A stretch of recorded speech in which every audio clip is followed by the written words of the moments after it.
Hello दोस्तों, एक बार फिर से स्वागत है आपका अपने चैनल लेटेस्ट फार्मेसी में। फ्रेंड्स, हम पढ़ रहे अपनी pharmaceutical biotechnology B pharmacy 6 semester and उसमें हमारा टॉपिक चल रहा था प्रोडक्शन ऑफ एंजाइम्स। इसमें हमने एमाइलेज एंड कैटालेज के प्रोडक्शन को बहुत ही अच्छे से डिटेल्स में डिस्कस कर लिया था। उसके स्टेप्स, उसके एप्लीकेशन एंड उसके क्या क्या प्रोसेस हैं, उसके क्या क्या सोर्सेस हैं, बहुत ही डिटेल्स में मैंने बहुत ही अच्छे से एक्सप्लेन कर दिया है, जो शायद आपको समझ में भी आ गया होगा। सो इसके और भी जो प्रीवियस लेक्चर थे, जैसे आपका जनरल कंसिडरेशन हो गया एंड आपका यूज ऑफ माइक्रोस्पिनर्जी, मैं इस लेक्चर को क्या है, जो आपका ये पूरा टॉपिक है, इसको क्या है मैं पार्ट वाइज बना रहा हूँ, क्योंकि ये अगर मैं एक पार्ट में बनाने का सोचता भी तो इतना लंबा हो जाता है कि आप इसको क्या है देख भी ना पाते एंड मैं बहुत अच्छे से एक्सप्लेन भी ना कर पाता आई थिंक।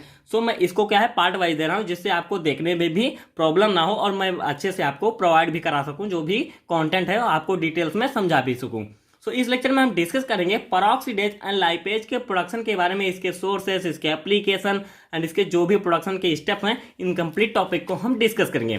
सो अगर हम बात करें पेरोक्सिडेज एंजाइम की, सो ये क्या करता है, peroxidase is a common enzyme that is important in the decomposing the peroxidase compound.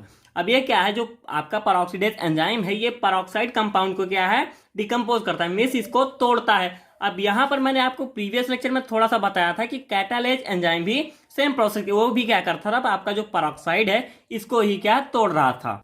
तो इसमें बहुत ही माइनर सा डिफरेंस है, जो आपका कैटालेज एंजाइम है और जो आपका पेरोक्सिडेज एंजाइम है। वहां पर कैटालेज क्या कर रहा था, जो कि मैंने प्रीवियस लेक्चर में आपको बता रखा है, वो क्या कर रहा था, आपका H2O2 था, इसको क्या है ये टूट जा रहा था H2O में एंड O2 में। मीन्स जो आपका H2O2 एक टॉक्सिक सब्सटेंस है, मान लीजिए क्या है मिल्क में प्रेजेंट है। अब अगर आपको इसको रिमूव करना है तो आप क्या करेंगे, उसमें क्या है कैटालेज एंजाइम आपको दे देंगे एंड कैटालेज एंजाइम क्या करेगा, इस रिएक्शन को कैटालाइज करेगा एंड फर्दर आपका H2O एंड O2 मॉलिक्यूल में ये क्या है टूट जाएगा, जिससे इसकी क्या टॉक्सिसिटी थी रिड्यूस हो जाएगी। एंड सेम प्रोसेस यहाँ भी वही हो रहा है। आपका जो भी पेरोक्साइड है, हाइड्रोजन पेरोक्साइड है, वो पेरोक्सिडेज एंजाइम के प्रेजेंस में क्या है H2O एंड O2 मॉलिक्यूल में टूट रहा है। बट यहां पर जैसे सेम प्रोसेस हो रही, जैसे कैटालेज के प्रेजेंस में भी यही रिएक्शन हो रही थी एंड पेरोक्सिडेज के प्रेजेंस में भी क्या है यही रिएक्शन हो रही है। सो इसमें डिफरेंस क्या है, मीन्स जैसे आपको थोड़ा कंफ्यूजन जरूर होगा कि आखिर जब कैटालेज के प्रेजेंस में हो रहा था, ये रिएक्शन आसानी से हो रही थी, तो पेरोक्सिडेज की जरूरत हमको क्यों पड़ी। तो यहाँ पर एक माइनर सा डिफरेंस ये आता है, जो आपका पेरोक्सिडेज एंजाइम है वो क्या करता है, वो ओनली क्या करता है, जो आपका कैटालेज एंजाइम है वो ओनली हाइड्रोजन पेरोक्साइड की क्या है टॉक्सिसिटी को दूर कर। मीन्स अगर किसी सब्सटेंस में आपका हाइड्रोजन पेरोक्साइड क्या है अब प्रेजेंट है, तो उसमें हम क्या करेंगे कैटालेज एंजाइम का यूज करेंगे, जिससे कि आपका हाइड्रोजन पेरोक्साइड क्या है रिमूव हो जाएगा एंड क्या है आपका कैटालेज उसको डिकम्पोज करेगा एंड ये उसमें से रिमूव हो जाएगा। अब सेम प्रोसेस आपका जो पेरोक्सिडेज एंजाइम है वो क्या करता है, वो हाइड्रोजन पेरोक्साइड को भी कर सकता है एंड जो भी आपके organic hydro peroxide means other peroxide compounds हैं, उसमें क्या हो रहा था, केवल हाइड्रोजन पेरोक्साइड आ रहा था। यहां पर क्या होता है, जो आपके पेरोक्साइड कंपाउंड्स में उसमें जो भी कंपाउंड्स आता है जो कि पेरोक्साइड से रिलेटेड है, उसको क्या करता है ये डिकम्पोज कर सकता है। मीन्स टॉक्सिक सब्सटेंस जो भी टाइप का है जिसमें क्या है आपका पेरोक्साइड प्रेजेंट है, तो अगर वो पेरोक्सिडेज एंजाइम के प्रेजेंस में क्या होता है, वो टॉक्सिसिटी क्या है रिमूव हो जाएगी, डिकम्पोज हो जाएगी और आपका सब्सटेंस नॉन टॉक्सिक हो जाएगा। सो मेन यही है माइनर डिफरेंस है आपका पेरोक्सिडेज एंड कैटालेज के प्रेजेंस में। सो आप समझ सकते हैं कि पेरोक्सिडेज एंजाइम का क्या इंपॉर्टेंट है, क्या क्या यूज है। सो मैंने कैटालेज को भी आप उसमें भी बताया था। सो यहाँ पर कंफ्यूजन ना हो एंड एप्लीकेशन को मैं और डिटेल्स में आपको अभी नेक्स्ट में बताने वाला हूँ कि पेरोक्सिडेज एंजाइम को हम और कहाँ कहाँ यूज कर सकते हैं। So it is a oxido reductase class of enzyme. जो आपका पेरोक्सिडेज एंजाइम है वो क्या है, एक टाइप का ऑक्सीडो रिडक्टेज एंजाइम है, catalyses redox reaction that cleavage peroxidized to non toxic. Mean जो भी आपका पेरोक्साइड कंपाउंड होगा वो क्या करेगा, पेरोक्सिडेज के प्रेजेंस में क्या है रिड्यूस हो जाएगा, मीन्स क्या है क्लीवेज हो जाएगा नॉन टॉक्सिक सब्सटेंस में। तो ये सारे फैक्ट क्या थे आपके पेरोक्सिडेज के इंट्रोडक्शन के बारे में हो जाते हैं कि पेरोक्सिडेज आखिर है क्या एंड उसको हम क्या है डिफाइन कैसे कर सकते हैं और क्या क्या उसकी इंपॉर्टेंस है। नेक्स्ट आता है सोर्स। मीन जो आपका पेरोक्सिडेज एंजाइम है उसको सोर्स क्या है, क्योंकि यहाँ पर आपको क्या पढ़ना है, बायोटेक्नोलॉजी में इसका प्रोडक्शन पढ़ना है और इसका प्रोडक्शन आपको किससे करना है, बैक्टीरियल से या फंगाई से। इससे आपको क्या है पेरोक्सिडेज का प्रोडक्शन करना है। सो प्रोडक्शन को मैंने सभी प्रीवियस जो आपके एंजाइम्स है उसमें मैंने बहुत अच्छे से बताया था कि इसमें क्या है नियर अबाउट 4 स्टेप्स इन्वॉल्व होते हैं। मीन्स अप्रॉक्स लगभग 4 स्टेप्स। मीन्स फर्स्टली आप क्या करते हैं, सिलेक्शन करते हैं। फर्स्ट आपका आता है सिलेक्शन, जिसमें आप क्या है एक अप्रोप्रिएट माइक्रो ऑर्गेनिज्म को क्या करेंगे सिलेक्ट करेंगे वो आपको ज़्यादा से ज़्यादा यील्ड देगा। मीन्स जिस भी आप एंजाइम को प्रोड्यूस करना चाह रहे हैं, जैसे आपको यहाँ पर किसका करना है, पेरोक्सीडेज का, सो मैं उस बैक्टीरिया मीन्स हम क्या है उस बैक्टीरिया को चूज करेंगे, उस माइक्रो ऑर्गेनिज्म को चूज करेंगे, वो चाहे फंगाई हो, चाहे बैक्टीरिया हो, या कोई प्लांट ही हो, जो कि हमको ज़्यादा से ज़्यादा क्या दे, आपका पेरोक्सीडेज एंजाइम की यील्ड हमको प्रोवाइड करा सके, क्योंकि हमको इसी को प्रोड्यूस करना है। एंड हमको बेनिफिट तभी मिलेगा क्योंकि हम जो सोर्स यूज करें वो सोर्स हमको क्या है बहुत अच्छे से एंड बहुत से ज़्यादा अमाउंट में एंड बहुत ज़्यादा से ज़्यादा क्वालिटी में हमको क्या है वो एंजाइम प्रोवाइड करा सके। तो ये आपका क्या है सोर्स में आ जाता है। जैसे आप बैक्टीरियल सोर्स होता है, बैसिलस आपका हो जाएगा, जैसे बैसिलस स्पीसीज हो गई, स्यूडोमोनास हो गया, एंड जो भी है आपका, जैसे फंगाई में बात करें एस्परजिलस नाइजर हो गया, कैंडिया क्यूरेसी हो गया, तो ये सारे क्या होते हैं आपके सोर्स हो जाते हैं बैक्टीरियल सोर्स के। लेकिन जैसे आपका एक कॉमन नेम आ रहा है यहाँ पे बैसिलस सब्टिलिस, सो ये बहुत ज़्यादा इंपॉर्टेंट बैक्टीरिया, अगर आप इस एक का नाम याद रखेंगे, जो कि कैटालेज के प्रोडक्शन में, एमाइलेज के प्रोडक्शन में, दोनों में यूज हो रहा था, और यहाँ पर आपको क्या है पेरोक्सीडेज के प्रोडक्शन में भी ये मिल रहा है।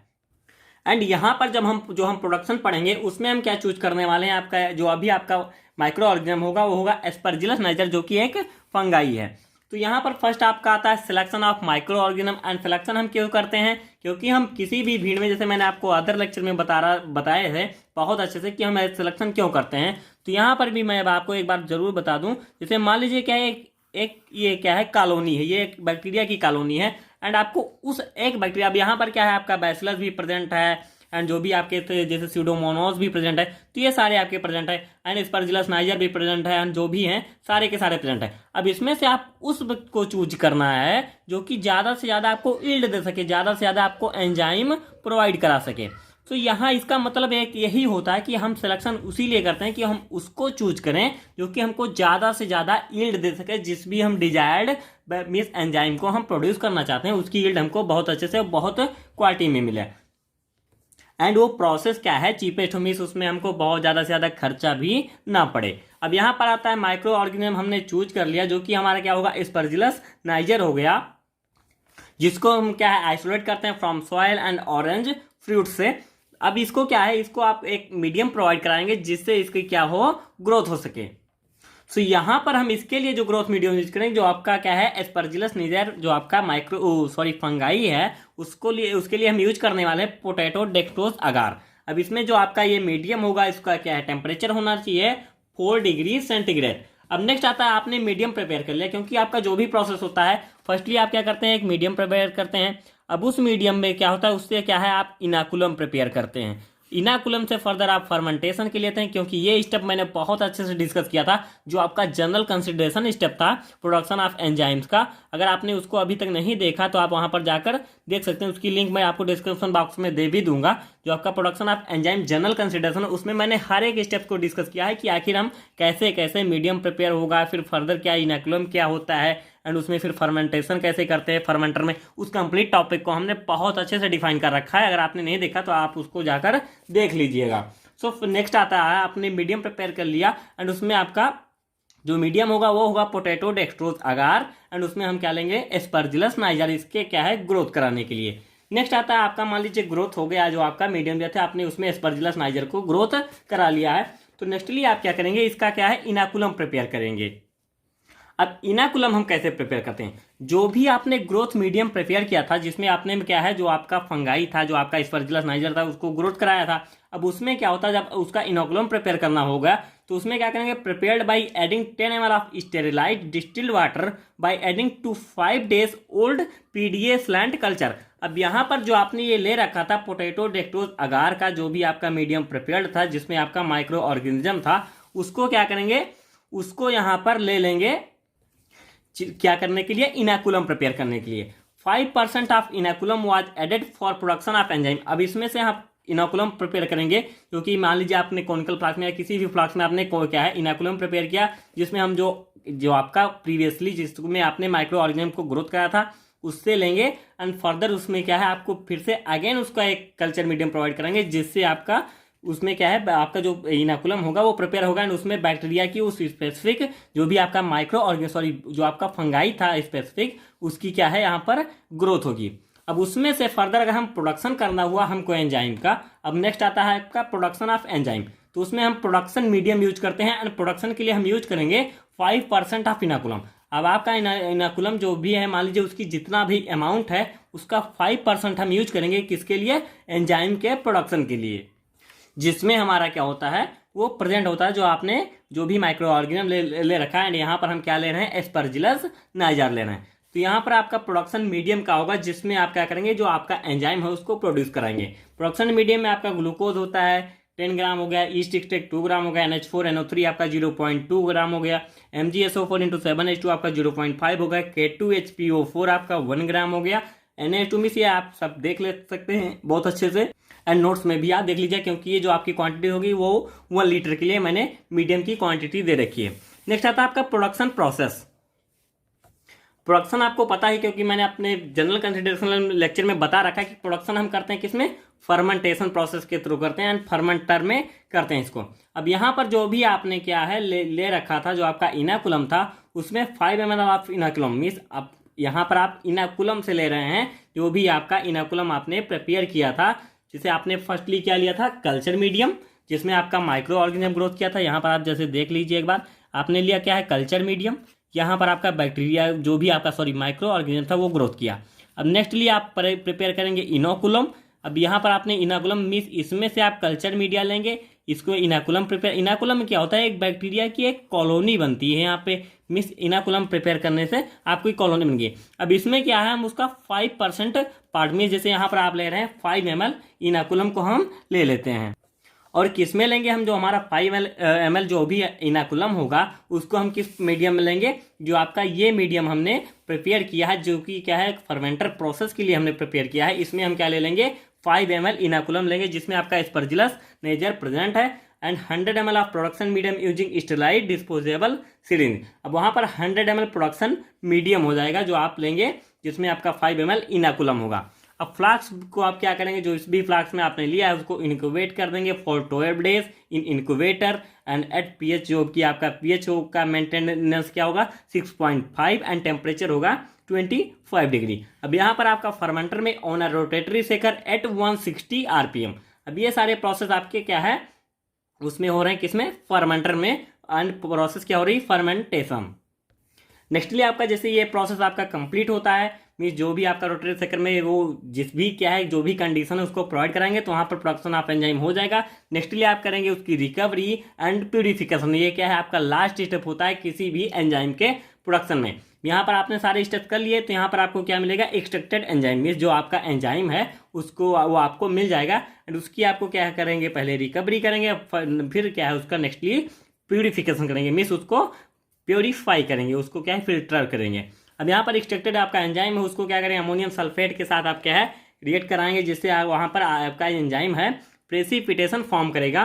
फर्दर डायलिसिस होगा, मीन्स ऑन एक्सचेंज एंड सेफेडेक्स जो आपका G100 जेल फिल्ट्रेशन प्रोसेस होगी, एंड क्रोमेटोग्राफिक मेथड। अब ये सारे प्रोसेस से आप क्या करेंगे, उसको प्यूरीफाई करेंगे, जो आपका एंजाइम है उसको क्या है फ्रेश करेंगे, एंड फर्दर उसको कलेक्ट करेंगे, एंड उसकी पैकेजिंग होती है। सो ये सारा क्या था, ये सारे प्रोसेस थे आपके production of peroxidase enzyme. Means बहुत ज़्यादा इसमें कुछ है नहीं, प्रोडक्शन को आपको समझना है, केवल ये थियरी है। नेक्स्ट आता है इसका एप्लीकेशन। तो एप्लीकेशन में क्या होता है, use in decomposition of pollutants में, जो भी आपका एंजाइम है, फर्स्टली क्या है, एंजाइम एक प्रोटीन है, एंड आपको पता है कि सारे के सारे एंजाइम क्या है, एक बायो कैटालिस्ट है, जो क्या है बायोलॉजिकल रिएक्शंस को कैटालाइज करते हैं। सो यहाँ पर अगर जैसे आप देखें पेरोक्सीडेज एंजाइम के बारे में, तो वो कौन कौन सी बायोलॉजिकल रिएक्शंस को, कौन कौन सी रिएक्शंस को क्या है कैटालाइज कर रहा है, आपको वही यहाँ पर पढ़ना होगा। अब वो में भी इंडस्ट्रियल लेवल हो सकता है, नेचुरल लेवल हो सकता है, या लेबोरेटरी लेवल भी हो सकता है। तो यहाँ पर क्या है, use in decomposition of pollutants. अब यहाँ पर आपको क्या है, नेचुरल में जैसे नेचर में मान लीजिए क्या है पॉल्यूटेंट्स बहुत ज़्यादा हो गए, तो उसको डिकम्पोजिशन के लिए हम पेरोक्सीडेज एंजाइम का यूज करेंगे। Detection of cholesterol level in serum. अब क्या है, आपके जो ब्लड सीरम में क्या है कोलेस्ट्रॉल लेवल बढ़ गया है, तो उसके डिटेक्शन के लिए भी हम क्या है पेरोक्सीडेज यूज करते हैं। एंड नेक्स्ट क्या आता है, development of commercial kits where HRP means जो आपका हॉर्स रेडिस पेरोक्सीडेज है, use to identifying bladders of prostate cancer. बहुत ही ज़्यादा इंपॉर्टेंट ये आपका एप्लीकेशन हो जाता है।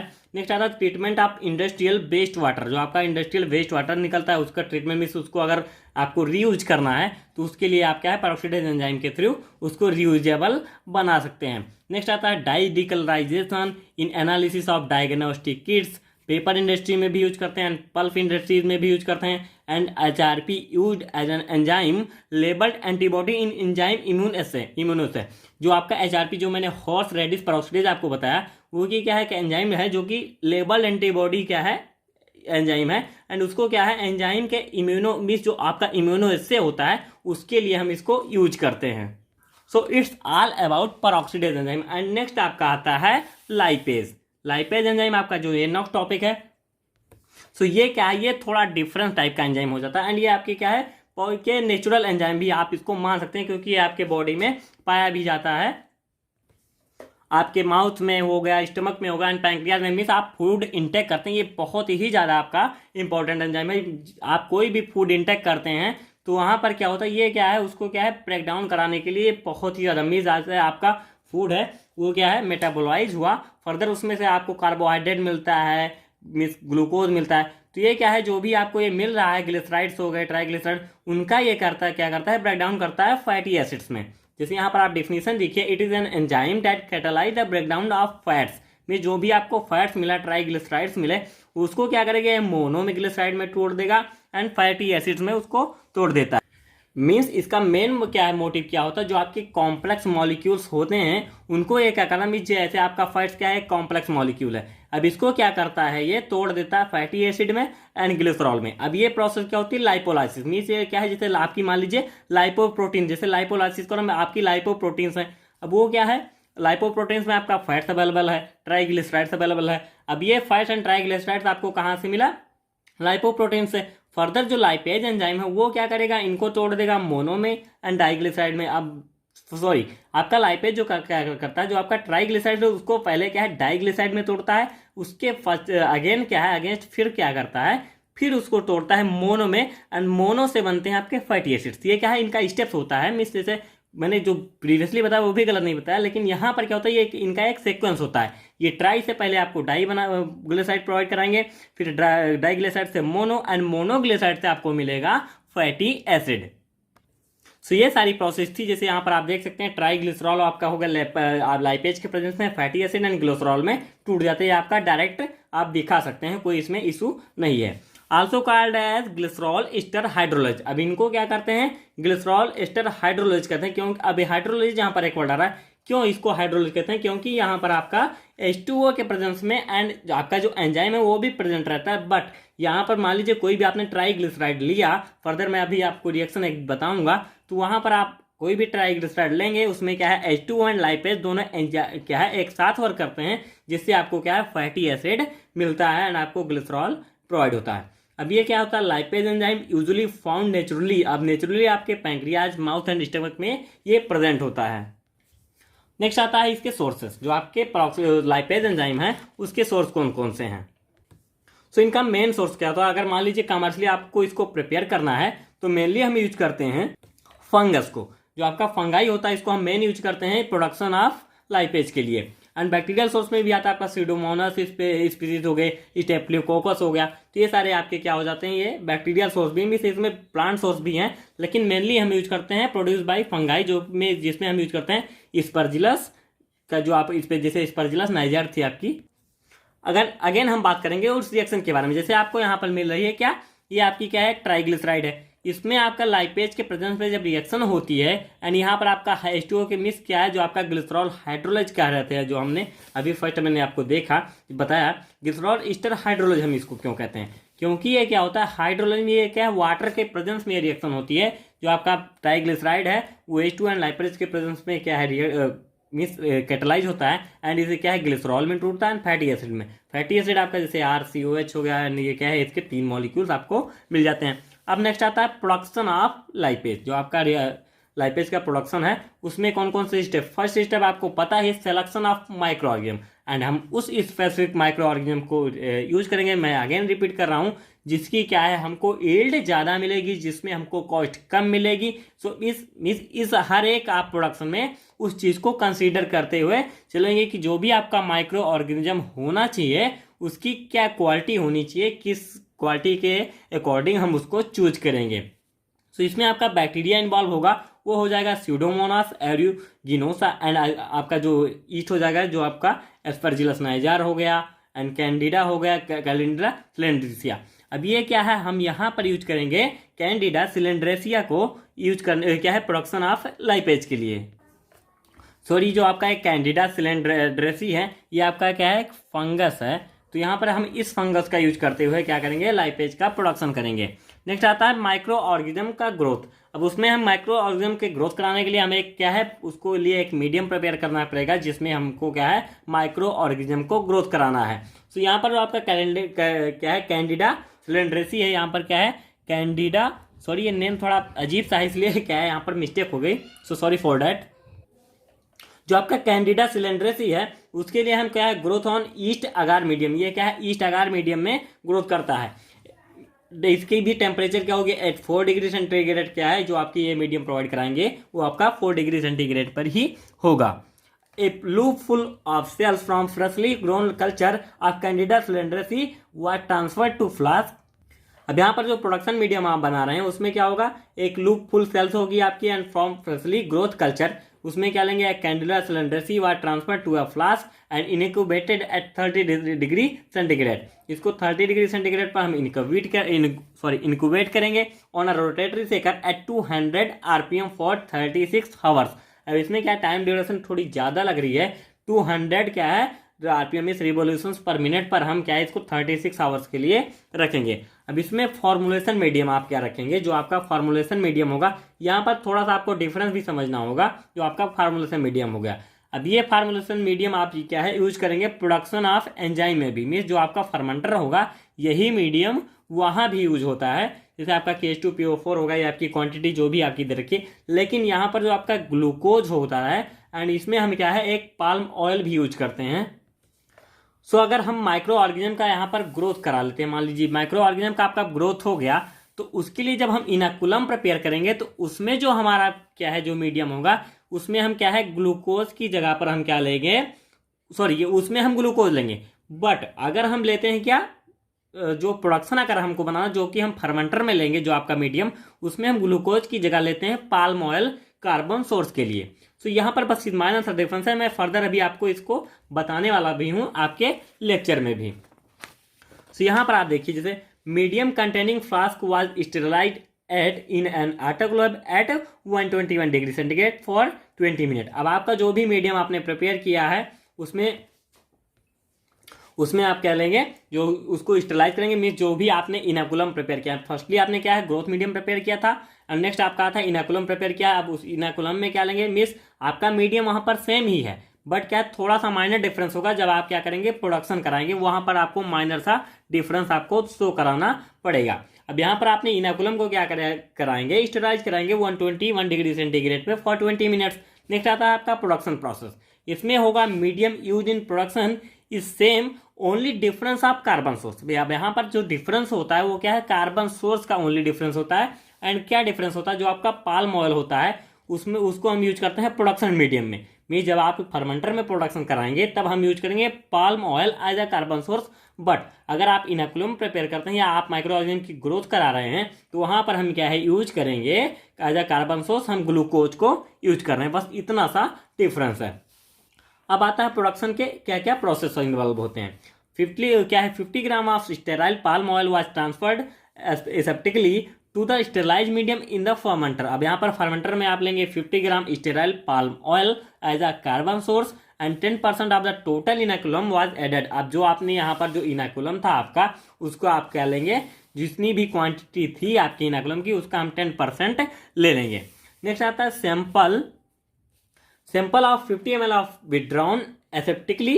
जो भी आपका सैंपल था मान लीजिए आपने इसको ऐड किया, अब उसमें क्या है 50 ml जो भी आपका sample was withdrawn aseptically at regular time intervals for analysis. अब इसमें आपको क्या है बार बार चेक भी करते रहना है, क्योंकि ये इसमें क्या होता है मिस फर्दर आपका नेक्स्ट स्टेप जैसे इंटरमीडिएट स्टेप में आपका क्या बनता है लाइपेज बन जाता है, तो उसमें क्या करेंगे आपको इसको चेक भी करते रहना है जिससे कि क्या है वो रिएक्शन आगे न बढ़ जाए। जिससे आपको क्या है अगर आपको लाइपेज लेना है, जैसे यहाँ पर एग्जाम्पल समझिए आपको जाना है यहाँ पे, मान लीजिए यहाँ से आपने चला, अब यहाँ पर आपको जो है आपको पहुँचना यहाँ पर है, लेकिन आपको बस वाले ने पहुँचा दिया यहाँ, तो लेकिन आपको काम यहीं पर तो है, तो यहाँ पर आप तब तक आपको नज़र रखना है कि यहाँ पर पहुँचे पर से आप यहाँ पर आप उसको हटा लें। तो यहाँ पर मेन प्रोसेस यही है कि आपका जो भी एंजाइम प्रोड्यूस हो गया, मान लीजिए इंटरवल पे आपका एंजाइम प्रोड्यूस हो रहा है, तो उसकी आपको एनालिसिस बार बार करते रहनी होगी।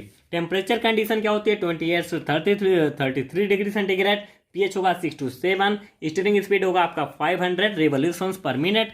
नेक्स्ट आता है प्रोसेस एंड लास्ट प्रोसेस है रिकवरी एंड प्यूरिफिकेशन। अब यहाँ पर होगा रिमूवल ऑफ डेवेरिस बाय फिल्ट्रेशन। अब जो भी आपका आपने प्रिपेयर किया, एक्सट्रैक्ट प्रिपेयर किया, उसमें से हम क्या है उसका क्या है रिकवरी करेंगे एंड रिमूवल ऑफ डेवेरिस में जो आपका जो आपका फंगस था उसमें क्या करेंगे, उसमें जो भी डिवेरिस थे उसमें जो भी क्या है जो भी मटेरियल था जो कि क्या है फॉरेन मटेरियल थे एक मिस एंजाइम के अलावा, उसको हम रिमूव करेंगे। After fermentation extract are precipitated. अब एक्सट्रैक्ट को हम प्रेसिपिटेट करेंगे अमोनियम सल्फेट के साथ एंड उसका अल्ट्रा फिल्ट्रेशन करेंगे। वहाँ से आपको मिलेगा कंसनट्रेट सैंपल, उसको कलेक्ट करेंगे एंड उसकी पैकेजिंग कर देंगे। सो ये आपका सब कुछ हो गया लाइपेज के बारे में। नेक्स्ट आता है इसका एप्लीकेशन। अब यहाँ पर आपका लाइपेज का एप्लीकेशन क्या क्या है आप आसानी से समझ भी सकते हैं, क्योंकि ये आपके लिए मीन्स आपने फूड इंटेक किया तो आपका माउथ में भी उसका क्या है मेटाबोलाइज होता है, उसका स्टमक में भी मेटाबॉलिज्म होता है। तो ये क्या होता है लाइपेज का मेन प्रोसेस तो यही होता है कि आपको अगर मान लीजिए एज अ सप्लीमेंट, यहाँ पर लिखा भी है डाइजेस्टिव एंजाइम सप्लीमेंट, आपका लाइपेज एक डाइजेस्टिव एंजाइम है। अगर वहाँ पर आपका जो एंजाइम है वो कम प्रोड्यूस हो रहा है, मीन्स नेचुरली कम से क्रिएट हो रहा है, तो एज उसके सप्लीमेंट हम इसको ले सकते हैं। Nutraceuticals obtain by using microbial lipase from plant animal and lipids. अब यहाँ पर आपका न्यूट्रास्यूटिकल्स जैसे मार्केट में क्या होता है प्रोटीन पाउडर हो गए एंड जैसे आपका यहाँ पर हाँ जो आपका कॉम्प्लेन होता है, जैसे आपने सभी ने सुना, नाम नहीं याद आ रहा था मुझे, जैसे कॉम्प्लान हो गया, प्रोटीन पाउडर, प्रोटीन एक्स हो गया, तो ये सारे आपके क्या है न्यूट्रास्यूटिकल्स हैं। अब इन्हीं न्यूट्रास्यूटिकल्स को आपको ऑब्टेन कैसे किया जाता है, मीन्स उसको एज ए क्रिस्टल फॉर्म में, एज ए पाउडर फॉर्म में आपको प्रोटीन कैसे मिल जा रहा है, तो उसके लिए आपको माइक्रोबियल लाइपेज यूज करते हैं from plant animal and lipids. तो उससे क्या है उससे न्यूट्रास्यूटिकल्स को ऑब्टेन किया जाता है। अब उसमें लाइपेज की क्या है यूज किया जाता है, जैसे लाइपेज के यूज में क्या होता है आपका माइक्रोब से या किसी भी से आप उसको क्या है एक्सट्रैक्ट करते हैं, जो भी उसमें प्रेजेंट होता है फैटी एसिड हो गया, उसमें प्रोटीन हो गया, तो आपके लिए इंपॉर्टेंट हो जाता है। Use in detergents means due to wide use of washing machine, जैसे वॉशिंग मशीन का आजकल बहुत ज़्यादा यूज हो रहा है, तो ये क्या है आपका जो लाइपेज है इसको क्या है डिटर्जेंट में भी हम यूज कर रहे हैं। In the soap industry lipase from candida cylindracea is used to hydrolyze oils. अब यहाँ पर जो आपका लाइपेज है वो क्या है एज ए हाइड्रोलाइज एंजाइम है, तो उसको क्या है ऑयल्स को हाइड्रोलाइज करने के लिए भी हम इसको यूज करते हैं। इन फूड इंडस्ट्री में भी इसका यूज होता है, क्योंकि आपको पता है कि सबसे ज़्यादा इसका यूज क्या है फूड के मेटाबॉलिज्म में ही, मीन्स उसको हाइड्रोलाइज करने के लिए ही इसकी बहुत ज़्यादा यूज किया जाता है। ओलियो केमिकल्स इंडस्ट्रीज में, फैट्स ऑयल प्रोसेसिंग में, सो ये सारे आपके क्या है एप्लीकेशन हो जाते हैं लाइपेज एंजाइम के। सो ये आपका जो भी आपके दोनों एंजाइम था इसका भी full description full explanation and हो चुका है। थोड़ा बीच बीच में थोड़ा मैं फंस गया, सो सॉरी फॉर डैट। मैंने एक्सप्लेनेशन बहुत अच्छा दिया एंड कोई आपको डाउट हो तो आप हमको कमेंट बॉक्स में जरूर पूछ सकते हैं। So thank you.